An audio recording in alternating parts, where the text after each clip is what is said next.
ஓம் நமச்சிவாய. நோயற்ற வாழ்வு, குறைவற்ற செல்வம், நீடித்த ஆயுள், நிலையான பணம், பொருள், செல்வாக்கு, அந்தஸ்து, கௌரவம், மதிப்பு, மரியாதை, புகழ், பதவி, தொழில், செல்வச் செழிப்பான வாழ்க்கை, சீரும் சிறப்போடும் வாழ்வதற்கான அனைத்து தகுதிகளையும் எல்லாம் உள்ள ஈசன் எல்லோருக்கும் வழங்கி அருள் புரியணும். ஈசனை பிரார்த்தனை செய்து கொள்வோம். ஓம் நமச்சிவாய. நாம இன்னைக்கு பதிவிட போறது சந்திராஷ்டமத்தை பற்றின பதிவு தான்.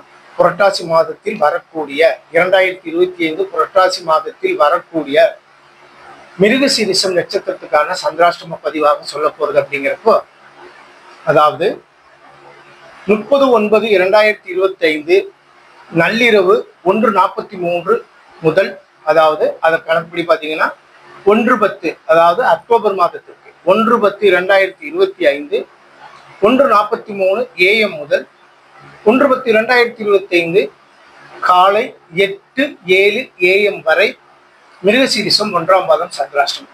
அதே அக்டோபர் மாதம் புரட்டாசிக்குன்னு சொல்றேன். 1/10/2025 காலை 8:07 AM முதல் நண்பகல் 2:27 PM வரை மிருகசீரிஷம் 2ஆம் பாதம் சந்திராஷ்டமம். நண்பகல் 2:27 PM முதல் இரவு 8:46 PM வரை மிருகசீரிஷம் 3ஆம் பாதம் சந்திராஷ்டமம்.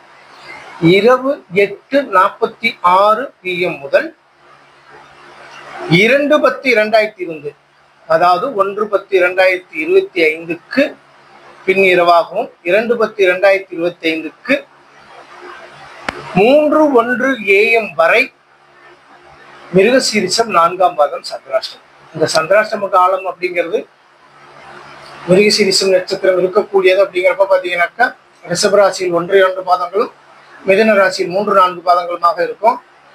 அதனால இந்த ரிஷபராசிக்கும் மிதுன ராசிக்குமே சந்திராஷ்டமம்ன்றது கிடையாது. அந்த மிருகசீரிஷம் நட்சத்திரத்துக்கு சந்திராஷ்டமம்.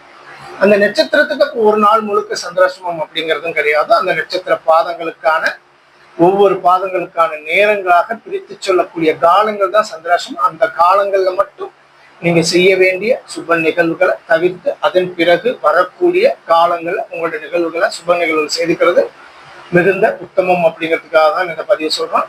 அதே நேரத்துல உங்களுக்கு அந்த அதாவது சந்திராஷ்டமம் உங்களோட பாதத்திற்கான நேரம் முழுவதும் சந்திராஷ்டமம் நினைச்சும் பயப்பட வேண்டிய அவசியம் கிடையாது.